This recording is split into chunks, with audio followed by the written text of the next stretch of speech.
Pag-usapan natin, mga minamahal, na bunot ng panahon at ng hustisya. Ito nga pong si Estrada at itong si Joel Villanueva. Kasi nag-ugat kasi ito sa hearing ng Senate Blue Ribbon Committee, if I am not mistaken, tungkol nga po dito sa flood control. Nauna na nga po dito, 'di ba, mga Diskaya, nauna sila, hanggang sumunod yung mga kontraktor, sumunod na din dito yung mga engineer, hanggang sa may pinangalanan na tungkol sa Bulacan, nabunot si Joel Villanueva, nadamay ang kanyang simbahan, wala nang kaso dito kay Estrada kasi dati niya nang ginagawa, pumangalawa lang ulit. So sa madaling sabi, eto na. Hindi naman to panggigipit sa majority, no? Pero yung nangyayari talaga is napapanahon na. 'Di ba? Kaya mag-isip-isip kayo. Oo, para dito sa mga senador na to, habang may panahon at pagkakataon pa, mag-isip-isip kayo. 'Di ba? Alam niyo na yung ibig natin sabihin, no? Hello, Leo Pantoja 2337. Okay, panoodin natin tong balitang to. Diyos ko po. Oo, Diyos ko po. May magsisiiyakan na. Anyway, kung makulong si Joel Villanueva, makulong si Chis Escudero, makulong si Estrada, si Padilla. Nako, ilan na lang yung matitira sa majority. Diyos ko, hindi naman agad-agad makukulong sila, pero mag-iisip na yan. Oo. Itong si Loren Legarda kasi, medyo may pagkamabait pa to. Posible pa tong lumipat sa minority, if ever. Pero yung majority ngayon, talagang literal na mukhang mapipilayan, mga minamahal. Dahil tingnan nyo ba naman, si Estrada Villanueva, aba, eto na. May mga kakaharapin na, mga minamahal. Nakaso! Anyway, sige. Panoodin natin tong balitang to.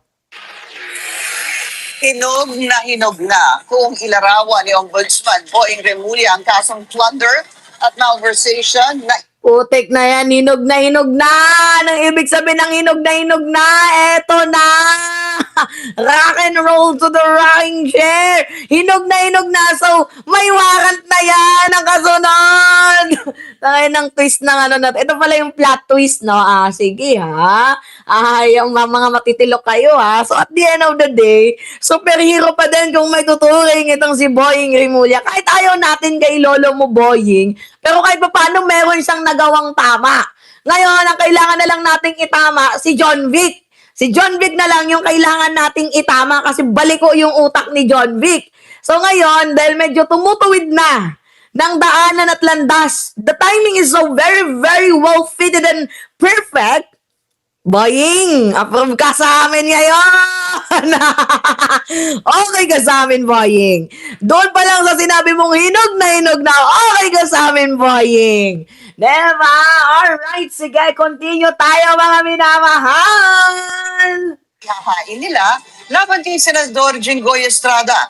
Hindi rin safe sa flood control scandal si Senator Joel Villanueva at former House Speaker Martin Romualdez. Narito ang agenda report ni Joan Ninong Martin, hindi ka rin daw safe. Para sabihin lang yan na fair and square. Takina, kakasuhan nyo si Martin. Si Chis Escudero, mukhang napatulog na yung kaso Pero anyway, sige. For the sake of fairness, kasuhan ninyo na lahat. Basta ang ending dyan, mga minamahal, makulong. Itong si Estrada, itong si Villanueva, aray mo, aray ko. Actually, parang feeling ko palabas lang yung kay Martin Kasi wala namang nakuha, di ba? Sa Independent Commission for Infrastructure. Walang nakuha Walang nakuha ang mga ebidensya Kumbaga, sumulpot lang nakabuti. Kasi parang public pressure na din. Pero wala tayong pakialam dyan! Wala tayong pakialam kay Ninong Martin. Ang may pakialam tayo dahil malapit na ang impeachment dito kay Villanueva at dito kay Estrada. Ngayon mapapaisip sila, the perfect is so timing. The perfect is so well fitted. Sige, lipat na lang ako dito sa minority. Baka sakaling ma-delay yung kaso ko. Yan yung iisipin nila, mga minamahal. Kung merong warat ilabas, secretly huli na lang agad. Baka mamaya magtago, magtakas, gayahin pa si Bato. Walang ganon. Huli ninyo. I-enforce yung warrant of arrest ng mga hayop na to. Diba? Sabi ni Ricardo Casimiro, Alicia Una Kalage. God, thank you. Continue tayo sa balita. Nakatakda ng kasuhan ng Office of the Ombudsman ang ilang senador dahil sa flood control scandal. Kabilang dito sina Senators Jinggoy Estrada at Joel Villanueva na pinangalanan ng Department of Justice sa resolusyong isinumite nila sa anti-graft body. Ayon kay Ombudsman Uy, tandaan ninyo, no bail to. Naku, aray mo. No bail to. Walang piyansa. Malversation. Blunder. Nako po, walang bail to. Aray mo. Niyayanig ang mundo ng majority. Susunod na dyan alam naman natin mga minamahal, obstructionist ka. Yari ka, Robin Padilla. Nakarating sa Rome statue yung ginawa mong katarantaduhan. Yari ka, lagot ka, isusumbong kita. Diba? Tuskas Pinrimulya. Ngayong Webes nila minamatang sampahan ng kasong plunder at malversation sa Estrada sa Sandigan Bayan. Ang pinakamalapit na, hinog na, at pipirmahan ko maya-maya yung information against Senator Jinggoy Estrada. Nako po, Jinggoy, bunot ka! Nabunot si lolo mo, Jinggoy. Hinog na pala yung sayo. Hinog na yung sayo, Jinggay. Aray ma. Ikaw pa yung nagsabing itago yung CCTV, ha? Ngayon, ikaw yung itatago sa kulungan.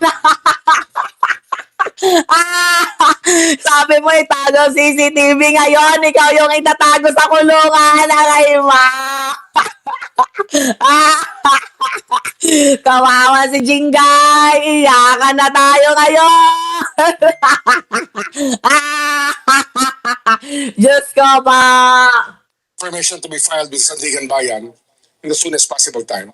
Dagdag ni Rimulya, posibleng ihabla rin ang ilang co-accused ni Estrada. Ang iba sa kanila kasi mga straight witness na eh. Mga Kumbaga damay-damay na to. Kay Estrada, lahat ng nakapaligid sa'yo makukulong. Magsama-sama tayo. Sasamahan nyo ko, sasamahan ko rin kayo.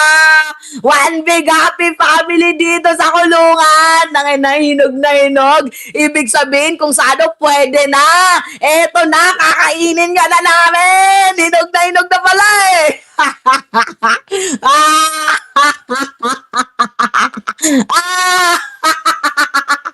Hinog na yung kaso. Estrada, yari ka, Jinggay. Baka dyan na masasabi ni Basten na may sira ang puwet ni Jinggay. Charis. Ay, Diyos ko. Diyos ko pa. mga nakuha na natin na bigyan ng proteksyon ng batas sapagkat kailangan yung kanilang testimonya para magkatuloy-tuloy ang mga kasong ito. Si Villanueva naman, nakatakda ring sampahan ng kasong plunder sa Sandigan Bayan sa susunod na 2 linggo. Mauna muna si Jinggay, tapos sa susunod na 2 linggo, si Joel Villanueva, tapos yung impeachment, ang trial sa July 6, aray mo! Tapos habang nag-impeachment, may enforce na warrant. Nako po, hindi na valid yung boto ninyo. Ay, saya naman ng plot twist na to. Gumawa kayo ng plot twist sa Senado. Ngayon may plot twist din sa inyo. Ay, by the way, like nyo tong video natin mga minamahal. Tapos i-comment nyo kung taga saan kayo. Para nang nasa-shoutout natin kayo. Pag final namin yung kaso, yung ebidensya hawak na namin lahat. Wala kaming kakapaina. Talagang dire-diretso natin ilalahad yan. Kasi ang problema nga, historically, sa cases ng ombudsman sa Sandigan Bayan, marami inaabot ng 15 taon kasi nga nagkakaroon ng problema sa ebidensya at saka sa mga dilatory tactics. Kaya iniuna namin yung ebidensyang ilalahad namin para pag nag-file kami, ready na kami. At malamang, hingi namin dito continuous trial para mailatag namin ang kaso in less than 1 year. Bukod sa mga senador, pinaghahandaan na rin ng ombudsman ang kasong money laundering laban kay dating House Speaker Martin Romualdez. Isa rin aya sa mga pinakamabigat na kasong maaaring harapin ni Romualdez sa Anti-Graft Court ay ang conspiracy to defraud the treasurer. May maniniwala kaya na money launderer si Martin Romualdez? Parang feeling ko, hindi naman eh. Kumbaga sige, in the sake of fairness, sige, kasuhan din si Martin, si Ninong Martin, para fair and square. Pero yung kay Martin, feeling ko madidismiss to eh. Diba, mga minamahal? Feeling ko, madidismiss to, yung kay Lolo Martin. Pero yung dito kay Jingay, tapos kay Joel, ay ma! Hindi madali ilatag yan. So we're being very careful about every premise that we make.